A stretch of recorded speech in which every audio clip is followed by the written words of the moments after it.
Last ball and then Suleiman.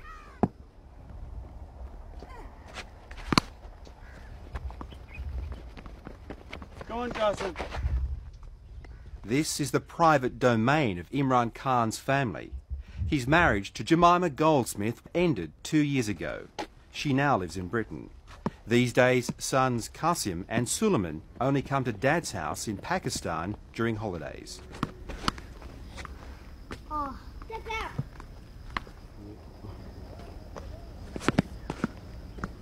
It's only been a year since they've had any interest in cricket. Otherwise, on television, we were sitting in front of the TV, and if cricket came along, I would have a chorus either side, not boring cricket again, so I had to flick the channel again.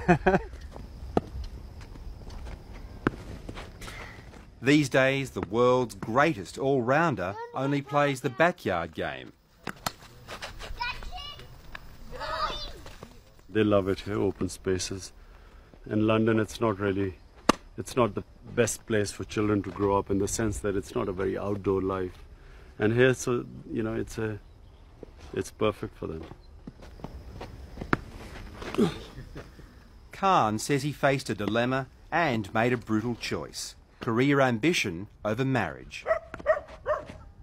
In the sense that I was torn, trying to make my marriage work and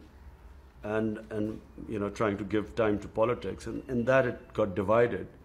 Certainly, if I wasn't married, I would have been able to give much more time to politics. कि यहाँ कोई education का काम नहीं हुआ. हमारे गांव के अंदर जो Nowadays, this is a typical day at the office.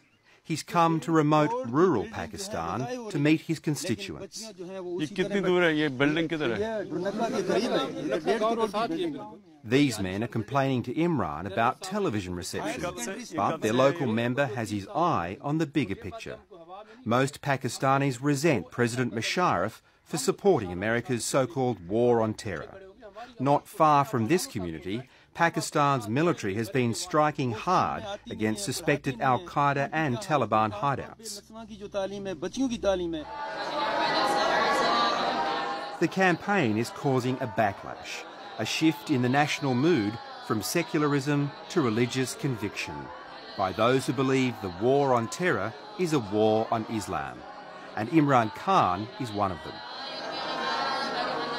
Because of this war on Islam and the siege mentality coming in, this fear that the United States is about to destroy our way of life, which is sweeping across everywhere. And the bombing of Afghanistan had a big impact. Afghanistan is very close from here. So it had a big fallout here. That has led to people going to mosques, more reverting back to, so as to speak, closing ranks. But the worst thing is that it is radicalizing our societies. There's a radicalism going on in reaction to what is happening. It's a bizarre transformation. A one-time heartthrob setting himself up as a defender of the faith and the madrasa system of religious schools.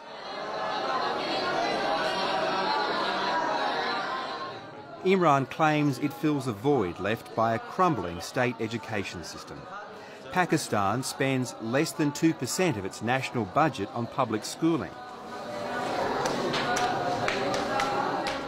So, for the poorest of the poor, and let me say that almost 40% of the population is below the poverty line. So for them, this is the only way to have at least the children read and write.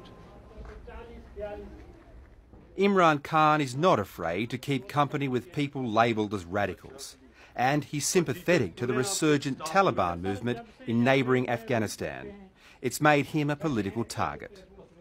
The reason why they call me fundamentalist or anything, because they don't know my religious views. So it's clearly not on what I believe in.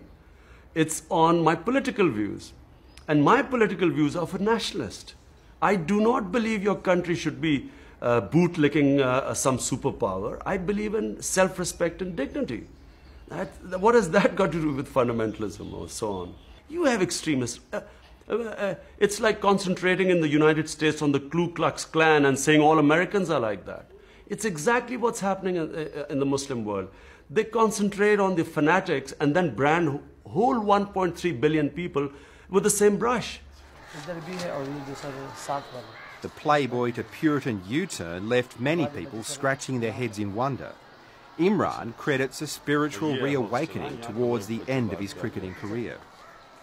That popular perception, which is probably about to make you cringe about being the Playboy, were you like that before you went through this process? You know, I mean, I was a bachelor, I was playing cricket, I loved life. I still love life. What it does is that it sort of gives you something incredible. It gives you inner peace, contentment, which I actually never had before.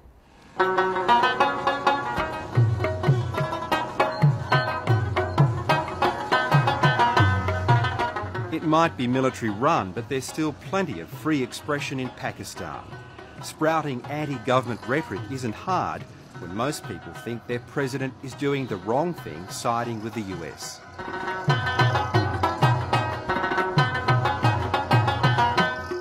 Who isn't trying to be anti-Musharraf in this country? It isn't it isn't a novel idea. He's still happy sitting with the religious parties because they think they're anti-American. But he won't share the platform with the mainstream moderate parties because he thinks that they were corrupt. So, it's... But he's right, isn't he? They are corrupt. Sorry? They are corrupt. Everybody is corrupt. Even the religious parties are corrupt. Even the military is corrupt. Who isn't corrupt in politics?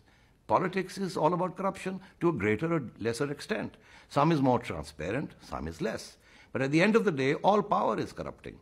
So now, if Imran Khan is going to get into politics, then he's got to learn to live with the fact that there is a trickle-down corruption effect everywhere. Imran Khan may have missed his mark in politics so far, but this is where he's truly at home. We've come to the hospital that Imran built, in a desperately poor nation short on quality medical care.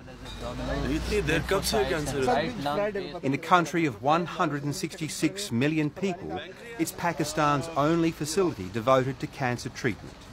They come from far away and they want tests. Most of the people here are poor and will be treated free of charge. It takes 15 minutes just to get in the front door. Is it always like this? Yes. The thing is, you can only take about every day 7 new patients. There are about 30, 40 new patients which arrive every day. And all those cases outside, all overwhelming, compelling cases? Well, we have to take a decision that which are the patients we take. So we take only patients which are on the first stages of cancer. Who we have a better chance of curing. Imran travelled the country on a fundraising campaign to build the hospital, driven by an experience that changed his life. Well, my mother died of cancer way back in 1985. And it's then that I discovered, when she was ill, that there was no cancer hospital in this country. So whereas people like us could afford to take our relatives abroad for treatment, for people like this, there was nowhere to go.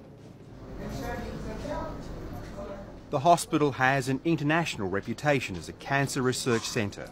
Another is planned for Pakistan's biggest city, Karachi.